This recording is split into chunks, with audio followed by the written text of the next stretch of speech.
I love serving the community. I also identify as an SDG champion because I champion for several SDGs, if not all. And I love making friends. I am a very social person, and I'm also passionate about politics and leadership.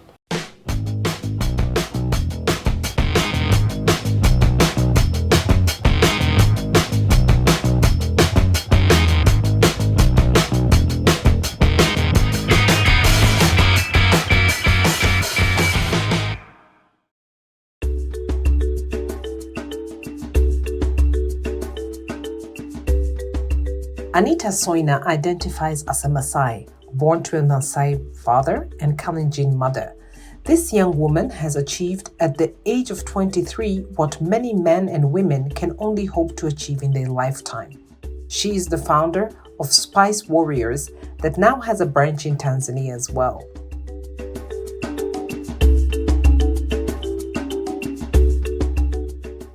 Anita Soina is a climate activist who was inspired by reading and getting involved with the United Nations Sustainable Development Goals.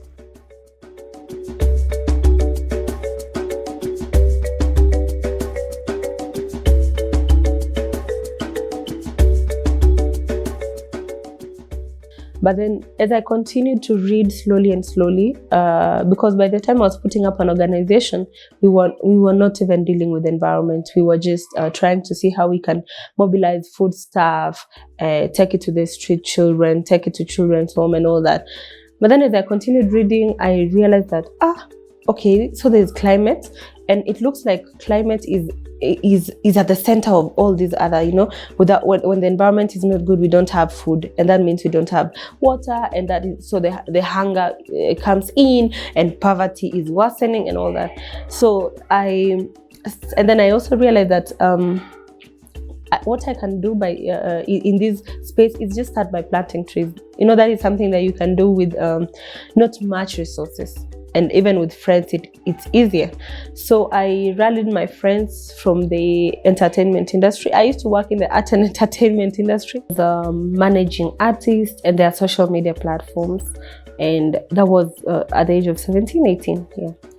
So at that time, I tried to now rally my friends in the WhatsApp group that we can go and plant trees and all that. And at first, we did it with some, but they all dropped on the way because they didn't like it. It wasn't their passion or something.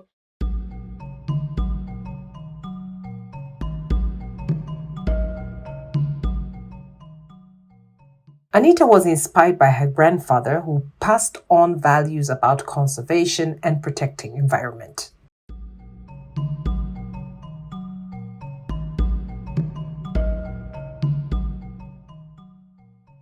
And then I started to connect now what I was doing with my childhood.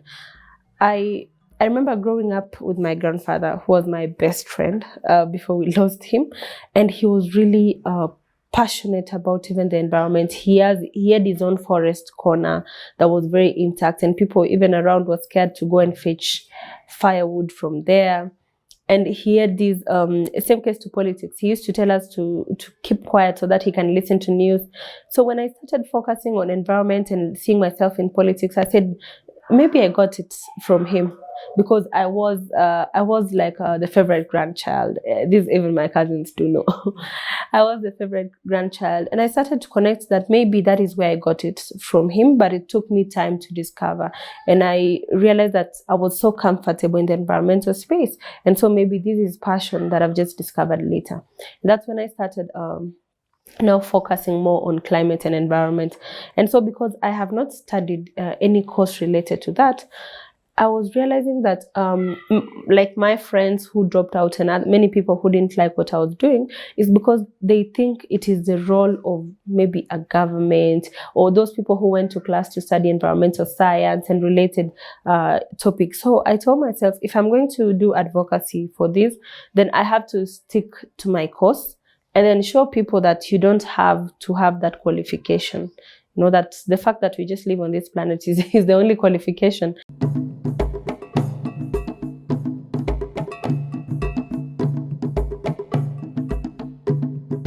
She She was one of the youngest representatives to attend the United Nations Climate Change Conference in 2021, famously known as COP26. It all started by receiving an invitation and securing a spot after a meeting in Nairobi, Kenya. However, getting to the conference was an uphill battle for Anita, as she had to secure funds to get to Glasgow, Scotland.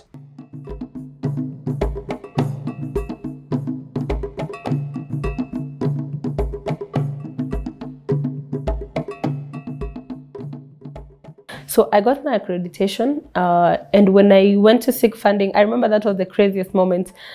I'm looking for over $4,000. So you have to look for funding. It's few weeks to COP, meaning that most people, even who are funding, will find it like it's a short notice thing and all that. So I have to get 4,000 or even over that. And I have not really mobilized such a huge amount of money, especially for a trip for such a conference. So I went to town with a project manager from our organization. It was on a Sunday. We just went to Java. And we were meeting this one other friend who was guiding me. And so we just sat down, made a budget, and I started sending them out to organizations. I just sent them, I think I sent over 28 emails all the same day. And I was trying to check organizations that were having funding for COP previously and all that. So trying to Google. And then I remembered there's this one organization that I've interacted with online. I've seen their work online. And so I reached out to that last, which is where I also work part-time. And when I reached out, I think that was the first response I got. The last email was the first response I got, and it was a positive response. And that was like after 2 or 3 days. So they accepted to support. It was actually the founder who reached out to me directly, and he said that yeah, we are going to support you. And in my letter, in my cover letter, I had indicated where my strengths are, just in case they will also be at COP and they will want me to support. So when I got the email and looking at it, it's an organization that I really admired and wanted to work for, accepting to fund my COP. And now we have started having the conversation how they will make sure I travel smoothly and all that. I got another message from the badge that, oh, we feel like we are going to swap the badge. The badge, they needed to take the badge and give it to someone else. At that moment, I'm thinking about, I already have funding. First of all, my hopes are already high. I already have funding, and I have committed to support at least in my strength to support my funders. And now you want to take the badge. So what am I going to tell them in the first place? That I'm not coming, don't send the money anymore? Or what? I was so confused. And now it was time for me to start looking for another badge. It is only days 2, meaning most organizations have exhausted their badges. It was draining, but I tried to really understand why the badge was being taken. And then I just, I kept just trying to look for a badge. So there's this one time during the local koi, I was asking one of the ladies who was present that, can you help me get a badge? And she asked me, I thought you have a badge. I said, I have a badge, but the badge I have wants to be swapped, and I already have funding. So she really felt sorry for me. She said, I'm going to work on it. And then the same evening, oh, okay, you can stay with the badge. It's all good. I was like, oh, finally. Going COP traveling wasn't really hard for me because I traveled with a group. We were going to COP. And when I got there, I realized that if you're not aware, for my first COP, I was so lost because many things are happening at the same time.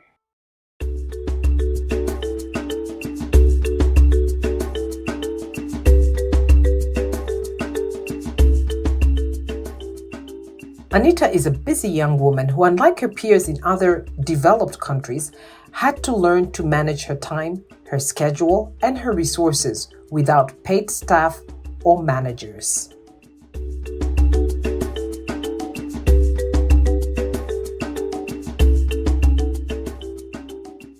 I don't have a manager. You know, I have managed artists before, but I don't know how it feels to have a manager as an environmentalist yet. I can say I do everything for myself, just that I have members of my team, my organization. We stay together. When people want to come and stay at home, they come. We are always together. And we just help each other. Like sometimes they just remind me that, you know, you're supposed to do this today because I forget. Like you're supposed to have this meeting and all that. But really, managers, no, I don't have one.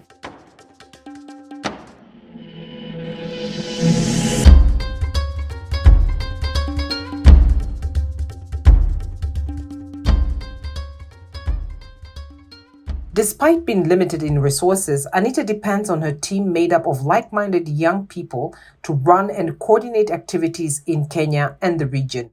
The great teamwork has enabled them to expand to Tanzania and South Sudan.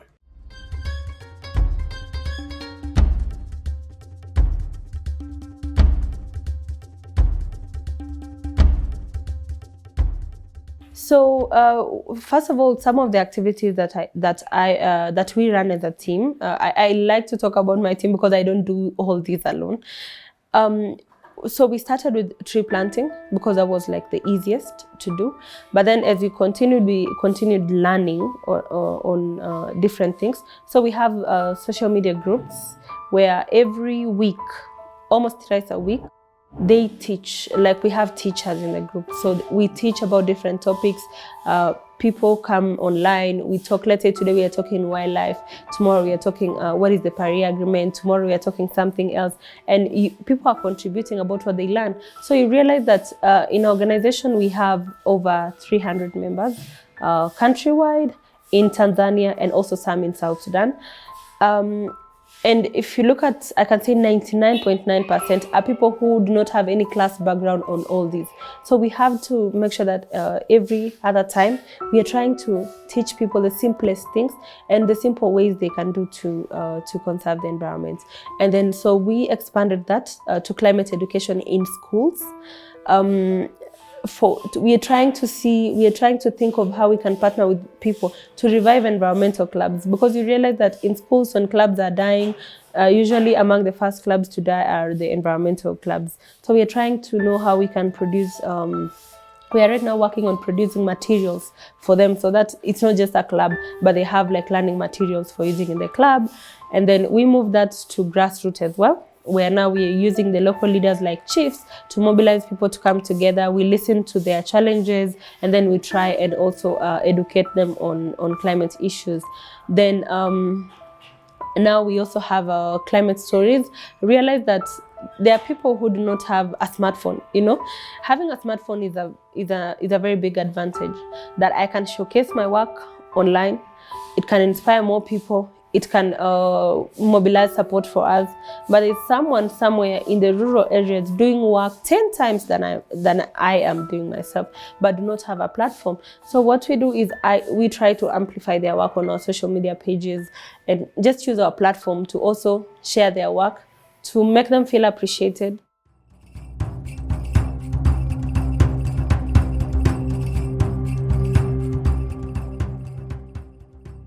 The COP26 experience pushed her to become interested in politics. As an activist, she felt that climate change needed political push as well.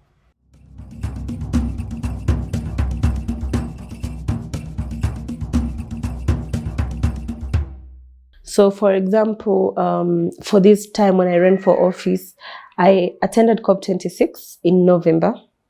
That was my first international conference. And we have these climate strikes of CSOs, you know, coming together to put down their demands. And there was this one climate strike on the first Friday of COP. And we were at Kelvin Groves Park in Glasgow. And people came out in large numbers. There were so many.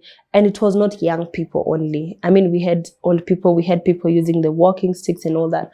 And all of them were just trying to speak about the different issues they face when it comes to climate change in their countries. And going back to the venue and listening to what people are talking about and where the challenge is, I realized the most common and the most mentioned one was political goodwill. So we lack political goodwill to act on climate change. And if it's political goodwill, it means getting to these spaces, these leadership spaces where you can be able to at least push for laws, make sure policies are implemented. And I told myself, why not?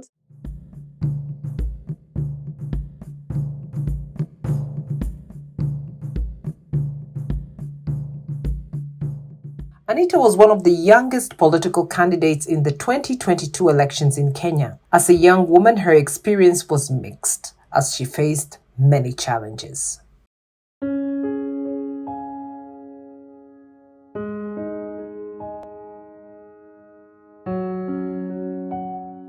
Because looking at the kind of politics that we have in Africa and even in Kenya, it's very toxic. The space is toxic, and starting from party primaries where if sometimes you just need to have money, or else you'll wake up and find yourself not even part of a party. There are so many things, and sometimes it feels discouraging, because if you look at youths in the political space, we are always told that maybe step down, or maybe we want to do these so that you can be given this nominated position and all those kind of things. And to me, it's not a bad thing, but I'm looking at, if we need to eradicate this nomination of saying, fix for me this woman because they're not elected enough, fix this youth somewhere, let's nominate. We have to start giving fair chances and equal chances at the ballot. So there was difficulty in seeing that across all political parties. But yeah, we managed. But I'd say violence as well is something that is, as much as when we talk about violence during election, people expect the violence that we see, like the one in 2007, but that's not it. But the violence that we even experience around us. There was a day I just parked my car at the petrol station, and I was with my team inside waiting for someone else, and this guy came. He was trying to damage the car, and he was shouting the name of the opponent. And that time I not even started campaigning, so I was already scared, that kind of thing. For us, even as women, we cannot campaign at night, so we don't have that advantage like our brothers, where they can go out and campaign at night and do all those things. So I felt like we don't have a leveled ground. And also resource-wise, I found myself using all my savings, and I had not really. I was getting support from people, so I used to brand merchandise. Sometimes someone could just show up and get me like posters, and all that. But then I had my savings account, so I used to pay these small bills like fuel and all that. So there's one time, I think after almost a year, when almost close to the elections, we went to the petrol station with my team. I gave out the card, and I just needed 5,000 Kenya shillings, and she returned the card that it had no money. What do you mean? So it took me back to the amount that was in that card before I started using. I came home. I left the car at the parking. I came to the house, so my team downstairs at the parking knew that I'm coming to pick something. I went in the room, I locked myself, I cried, I came out after 2 days, and I continued to campaign like nothing had happened.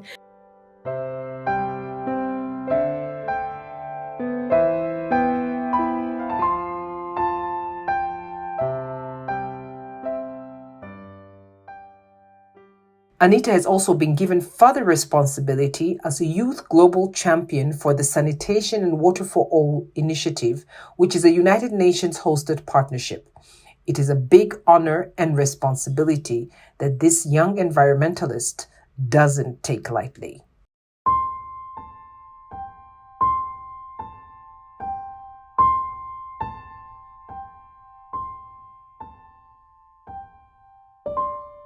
So how the ambassadorship came, I think it's just my work that spoke for itself, because I got to know about sanitation and water for all online. So in my daily work, one of the biggest challenges is always water. When we go to do projects or to visit people in our community in the rural areas, we realize that even there's a time people came to donate washable sanitary towels, And I was asking myself, how can you donate washable sanitary towels to people who do not even have that water? So that is, first of all, unhygienic. It's not working, you know, and all those kind of things. So most of the things that I even work on climate also is linked directly to water, sanitation, and hygiene. So when they reached out to me if I was interested, that was at COP. I said yes. And when I got the announcement, I knew I was going to be one. But on the day of the announcement, I think I was so overwhelmed. I was so grateful, first of all, because whenever I get looking at my work, I've done it. I mean, apart from my team, I'm putting the effort. I do not have a platform that I can say so and so, or, you know, my manager or whatever has been there for me. No, it's just like me trying to do everything. So when I see people appreciate me with such roles, I feel like it validates my work, that, you know what, we see you, we hear you, we appreciate you, you know. And looking at the role, it's not it's a very big role, and it's a global role.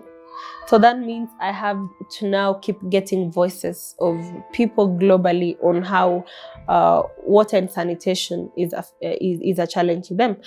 But for me, I'm looking at how can I also, in my capacity, try and push for change. Because for example, when you look at school-going children, they have a problem with toilets. You know, they do not have enough, and if they have enough, they are full. So my work as an activist and as a person in that role, how am I going to push the Ministry of Education to see that as a serious issue, and not only in Kenya? When you look at the problem of water, we know that water is scarce, but in Nairobi there is, when it comes to distribution of water, for example, you realize there is some inequalities. How can we also make sure? Because if we are all buying water and we ratio that high-end people have water 24/7 and middle class and low class are not given water to even buy, it becomes unfair. So I'm just trying to see how I can use my voice, use the platform to address water issues, either directly, even mobilizing support for areas that have a challenge in having their water from the ground for them to use.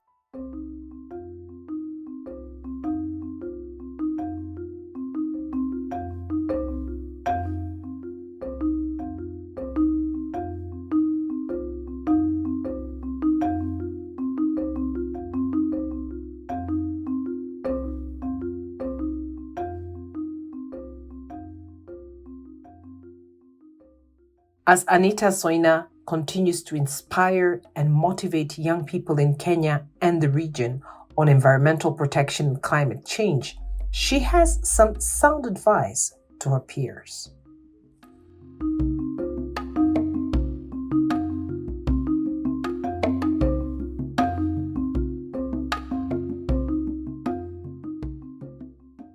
So what I'd say is that, first of all, to other young people out there, to start being willing, because we do not have many young people who are interested in some of the community works and, you know, the SDGs and championing for them. We like fancy things. This is the generation that likes fancy things. You just want to go out and grab something without thinking where it's coming from. The research right now says that a large percentage of farmers are age 50 and above. So it worries me, because how are we going to produce food for ourselves and for the next generation if we don't get interested in such things?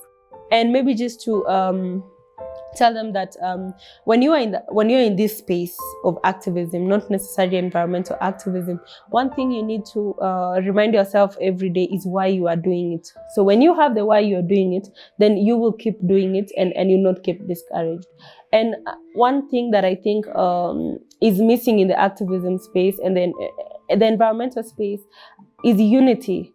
It has become like it's now me and you, me versus you, and not me and you against the problem. So we've made it to look like a competition space where, you know, so and so is doing this, so I also want to be seen doing this. I mean, let us just come together in the different spaces and let us think about why we are doing it. Let us not create enmity in the space. In fact, if there are people who should be united, are activists and especially environmentalists, because the problem is big. You cannot handle it on your own.